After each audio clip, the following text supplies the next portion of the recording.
우리 아까 퍼스가 정의한 바에 따르면 사회적 약속 체계를 담보로 한 정의가 들어갑니다. 그러면 우리가 학습을 했다는 전제 하에서 사회적 커뮤니케이션이라는 존재 하에서 시각 커뮤니케이션을 하는 거고, 사진이 실물과 유사하면은 그렇게 받아들이는 거, 갑분 문자라든가 우리가 뭐 카톡 할 때 쓰는 이모티콘, 음성적으로 도상적으로 봤을 때는 멍멍. 그러니까 일반적으로 지시하는 대상이 유사성이 있으면 의미가 작용을 한다. 일상적 커뮤니케이션에서 유용하다. 여기서 커뮤니케이션이 가능한 범주를 생각해 보시고, 사회적 약속 체계라는 전제가 밑에 깔려 있습니다. 이미 이 퍼스의 정의에 따르면 한국어를 모르는 사람에게 나무라고 얘기하면 몰라요. 뭔지. 나무라고 얘기하면 무슨 뜻인지 아는 사람이 있을까요? 몰라요. 근데 사진을 보여주면 나무라는 걸 알고 소통이 가능합니다. 네, 사회적 약속 체계를 같은 분명 전제로 말씀하셨고요. 네. 그 다음에 도상과 상징의 구분에서 한쪽은 비자의적이다. 한쪽은 무조건 자의적이다. 제가 그 말씀을 드릴게요. 저도 웃겨가지고. 비자의적이라는 의미가 자의적이지 않고 유사성 혹은 동기가 있는 것이다. 두 가지를 다 충족해야 성립되는 것이 도상입니다. 유사성 혹은 동기가 없고 비자의성이 있다. 그러면은 동기가 없으면 도상이 될 수가 없어요. 사실 일단 지도도 올림픽 종목 자체라는 그 그림의 상징에 대해서 그 도상에 대해서 그 상징을 해석할 수 있는 여지가 과연 없다고 할 수 있을까요?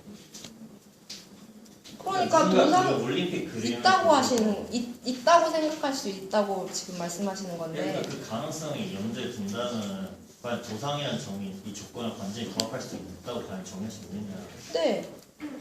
휠체어를 보고 뭘 생각하나요? 아니면은 책에 잘 나와 있던데요? 양궁을 쏘는 그림이 있습니다. 그러니까 이걸 보고 레슬링이라고 책을 생각하나요? 쓰신 분께서 예시를 들었다는 점에 대해서 저도 말씀하신 바에 동의해요. 버스가 정의한 바가 그렇고 여기 책을 쓴 교수는 저 버스의 정의들에 대해서 이러한 예시가 저 도상의 조건에 부합을 하네라고 쓰셨는데, 그래서 요지가 뭔지 한 문장으로 좀 요약해 주시면 안 될까요? 지금 너무 논지를 벗어나는 것 같아서. 그러니까 지도와 그러니까 의성어나 음성 상징에 대해서 저는 잘 모르겠어요. 네. 저게 과연 도상에 부합했는지 아닌지 정확히 아닌 것도 있고 맞는 것도 있어요. 예, 근데 지도와 올림픽 종목 그림도 도상이면 도상일 수도 있겠어요. 근데 상징과 같은 식으로 해석될 수 있는 여지는 좀 어떻게 설명을 해야 되냐? 상징과 도상의 차이가 애매모호하신 건가요? 그러니까 지도와 올림픽 종목 그림에 대해서 도상은 비자의적이라고 말씀하셨잖아요. 네. 근데 지도를 지도가 아닌 식으로 해석하고 올림픽 그림 그 원 5개를 갖다가 이거 봤을 때 이거 올림픽 그 아닌 걸로 떠올릴 수 있는 사람은 도대체 어떻게 되는 거냐 이 말이죠. 그러니까 사회적 약속 체계라고 했잖아요. 네. 근데 그렇다면 과연 올림픽이 네. 우리 올림픽 범세계적으로 그게 성립된 게 언제부터죠? 올림픽 그러니까 국가가 이렇게 올림픽이라는 경기에 대해서 참여하게 된 시점이 이제 20세기가 끝난 이후에 본격적으로 시작된 거잖아요. 그렇죠. 근데 그렇다면은 지구촌 전 국가 중에서 분명 올림픽을 참가하지 못하는 국가들도 있었겠죠? 그래서 그들에게 올림픽 종목들이 5개를 보여준다는 알아볼 수 있겠느냐? 근데 지금 의미하시는 바가 오륜기를 설명한 게 아니고 종목 설명이잖아요. 오륜기에 대한 설명이에요. 그러니까 저는 오륜기를 말하는 게 아니고요. 종목에 대한 올림픽 종목에 대한 도상을 말씀드렸어요. 오륜기에 대해서는 언급하지 않았어요, 제가. 오륜기에 대해서는 저 언급한 부분은 전혀 없고 책에서도 없어요. 올림픽을 안내하기 위해 스포츠 종목을 그림으로 나타내는 것도 도상이라고 책에 분명히 명시되어 있고 오륜기에 대한 명시는 전혀 없습니다. 오륜기 같은 경우는 정말 그렇게 생각할 수도 있겠죠? 근데 만약에 종목 그림을 제가 올림픽으로 네? 만약에 수영 같은 거를 할 수 없는 나라에서 네. 올림픽을 갔는데 그 기호가 나왔어요. 네. 그걸 못 알아볼 수가 있잖아요. 네. 수영을 한 번도 안 해봐서. 그 국가에서는 그 도상이 통하지 않는다고 할 수 있죠. 그럼 그렇게 그냥 네. 정의를 내리시는 건가요? 네, 그렇게 정의를 내리면 근데 됩니다. 그렇다면 결국 자의성이 여기 포함되는 건데 이 국가에서는 네.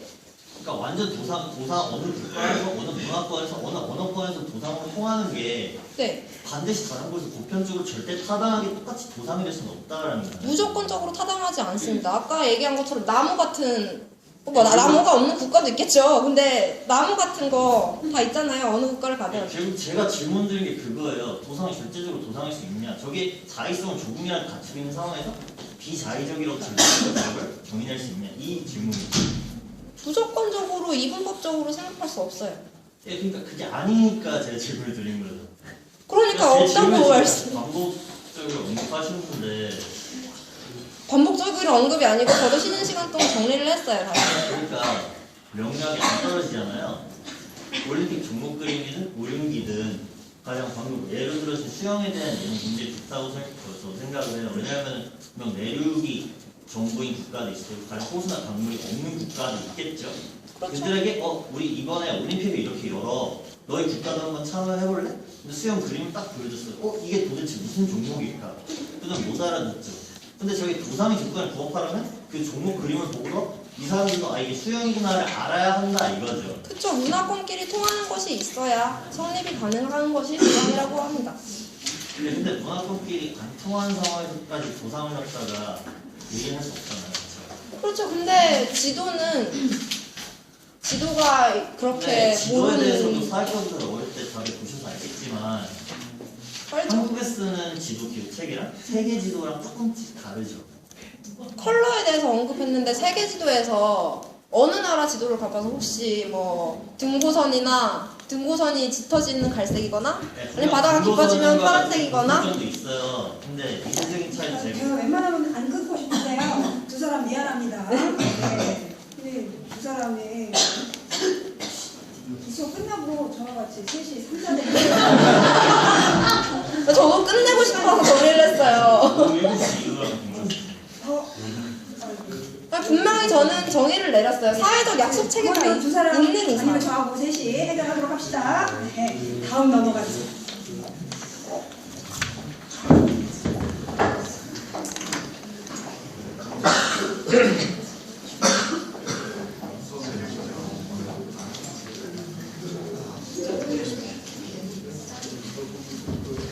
네, 언어 상대주의를 떠맡았고요. 언어 상대주의란 언어의 의미를 극단적으로 심적 표상을 아까 배웠는데 극단적으로 심적 표상으로만 보는 견해를 언어 상대주의라고 합니다. 이게 무조건적으로 옳은 이론이 아니에요. 이것도 사람들은 그들이 사용하는 언어를 통해서만 세상을 보기 때문에 언어가 사고를 지배한다라는 주장이에요. 근데 이게 100% 맞지 않아요. 맞는 부분도 있고 맞는 부분도 있고 정확한 설이 그냥 이론이 아닙니다. 그냥 가설이라고도 하고 아직도 논쟁이 많이 일어나는 분야라서 다루기가 조금 어려웠어요. 그래도 설명을 해야 할 것 같아서 넣었습니다. 일단 19세기에 훔볼트가 생겼고 20세기 사피어 허프가 주장을 강하게 내세웠는데 이 가설을요. 그래서 사피어 허프 가설이라고 부르기도 해요. 이렇게 외울 필요는 없을 것 같고 인간의 사고는 그 사람이 사용하는 언어에서 제공되는 범위에 의해서 결정된다. 인간이 세계에 대해서 생각하는 방식은 문화적이나 언어적 배경에 의해서 결정된다. 그러니까 타 언어를 사용하는 사람들은 인식하는 방식이 다르단 말이죠. 그러니까 한마디로 언어가 생각, 내 사고를 좌우한다. 언어가 끝이다. 그런 요약이에요. 지금까지도 계속 논쟁하고 있어요. 전체를 일반화할 수는 없는 거잖아요. 모든 사고 영역으로. 예로 언어 상대주의 발현하는 형태를 보자면 책에 나온 에스키모의 눈을 가리키는 단어를 들 수 있어요. 눈이나 비, 기상현상 같은 거는 세계적으로 크게 다르지 않아요. 눈 오고 비 오고 맑고 뭐 창창 그런 게 있어요. 해 뜨고. 근데 언어 상대주의적 관점에서 보면 눈에 대한 인식이 얘네들은 좀 달라요. 어떤 사람들은 수백 개라고도 하고 어떤 사람들은 뭐 이렇게 저 읽을 방법을 몰라서 에스키모 언어라 그래가지고 QANIK 얘는 공기 중에 있는 눈 그리고 APUT 땅 위에 쌓인 눈 그걸 두 개를 구별한대요. 왜 구별하는지 모르겠지만 이렇게 언어 상대주의 관점에서 보면 이렇게 볼 수 있어요. 이걸 생각하면서 저도 한번 한국어를 생각해봤는데 한국어도 어떻게 보면은 싸랑눈 뭐 이런 눈도 있고 비도 바람비 뭐 소나기 이런 이슬비 이런 많은 말들이 있어요. 그거에 대해서 저는 생각을 해봤는데 대부분이 비라는 단어를 포함하고 있고 그래서 이거는 공기 중에 있는 눈과 땅 위에 쌓인 눈을 다르게 본 거고 우리는 굵기와 다르게 본 거기 때문에 이것도 언어 현대주의가 아닐까 하는 의문을 가졌습니다. 궁금한 부분이었어요, 저도. 그리고 두 번째로는 색채어, 색깔을 가리키는 단어. 빨간색, 하얀색 이런 거. 무지개 같은 걸 스펙트럼 우리가 많이 봤잖아요. 언어 강의 들으면서. 근데 그거를 딱딱딱딱 잘라서 경계로 개념을 시키기가 어려운데 그래도 우리는 부르잖아요. 세계 언어들을 보면은 빨주노초 파남보 외에도 다른 색깔들이 많아요. 저 흰색도 있고 까만색도 있고 회색도 있고 뭐 여러 가지가 있어요. 남색 이런 것처럼 우리말도 똑같아요. 노랗다는 말을 누리끼리 하다, 누르스름하다, 샛노랗다. 그리고 참고로 노리끼리랑 노르스름은 다른 의미입니다. 앞에 1장인가 2장에서 의성어에 대해서 말할 때 뒤에 퀴즈에 이런 말이 있었어요. 졸졸과 줄줄의 다른 의미를 관점에서 서술하시오라는 얘기가 있었는데 그것과 같은 맥락입니다. 그래서 색채어가 다양하지 않다고 해서 다 색 표현을 못하는 것은 또 아니에요. 블루랑 그린이 둘 다 푸르다라는 의미를 가지고 있는데 하늘의 푸른색도 푸르다라고 할 수 있고 소나무가 푸르다 할 때 푸르다고 할 수 있고 그런 의미를 가지고 있어요. 그래서 굳이 색 표현을 단어가 없다고 해서 못하는 건 아닙니다. 예를 들어서 색채어가 두 가지인 국가는 하얀과 검정으로만 구분합니다. 베를린과 K라는 사람의 연구에 의하면 색이 2개만 있는 나라, 3개만 있는 나라, 5개만 있는 나라로 크게 구분을 지었어요. 더 많이 있는 나라도 물론 있죠. 거의 대부분이 이런 예를 들었다는 거고 세계는 하양, 빨강, 검정 하양, 검정에서 빨강만 추가됐어요. 5개인 국가는 하양, 검정, 빨강에서 노란색, 파란색이 이렇게 정리돼요. 결국 이런 스펙트럼의 가지수가 다르더라도 자의적인 것만은 아니라는 거죠. 무조건. 근데 심리학적 실험을 해본 결과, 임상 실험 결과 이 색채어가 적용되는 가장 중심적인 중요한 부분은 여러 언어들에서 일치해요. 만약에 빨간불 같은 거 우리가 시각적으로 완벽하게 느낄 수 있는 것들 그러니까 하얀, 검정, 빨강만 있는 이 3가지인 국가에서의 빨강 의미랑 5가지에서의 빨강이라는 의미랑 같을 수 있다는 거죠. 그래서 오히려 대표적 이게 예인 색채어가 오히려 언어와 관계없이 보편적인 인간의 시각 또는 지각 이거를 보여주는 예라고 들 수 있습니다. 이 문제는 아직도 현재 진행형인데 찬성론자의 예를 한번 들자면 우리나라에서는 물건을 넣다, 책을 커버에 끼다 다른 의미잖아요. 물건을 안으로 넣는 것과 끼우는 거랑 다른 의미인데 접촉을 하느냐 안 하느냐 유무가 구별이 돼요. 근데 영어에서는 모두 put in으로 다 통일해버려요. 제가 궁금해서 제 전강의가 지효였는데 그분이 언어학 박사과정을 하시는 분이라 제가 진짜 궁금해서 물어봤어요. 정말 이러냐? 맞다. 이렇게 얘기를 해주시더라고요. 그래서 확실하게 넣어놨습니다. 정말 이런 건데 그러니까 닫게 넣느냐 컵에 끼우는 건 닫는 거예요. 그리고 물건을 넣는 건 그냥 안 닫고 그냥 넣어버리는 거예요. 그래서 실험을 해봤는데 한국과 미국의 유아들을 데리고 14개월 이전에는 넣고 끼우는 걸 구분을 했어요. 근데 언어를 습득하는 나이가 이제 30개월 정도 되면 언어를 습득하잖아요. 그 나이가 됐더니 미국 애들은 넣다가 끼다를 구분 못하고 다 푸딘으로 쓰는데 우리나라 애들은 넣다가 끼다를 구분을 하더라. 그리고 미국 성인들조차 푸딘밖에 모르는 거예요. 넣다와 끼다의 차이를 모르는 거예요. 자기들 말로는.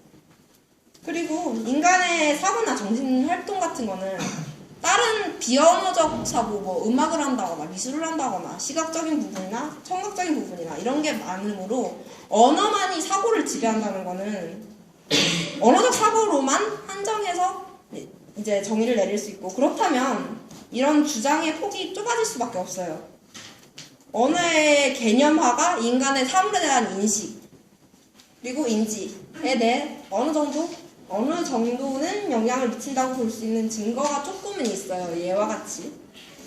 근데 그게 어느 정도인지, 어떤 특정 언어에만 의존하고 있는지, 그런 보편적 사고가 불가능한지, 이런 논쟁은 끝나지 않고 있습니다. 계속되고 있어요.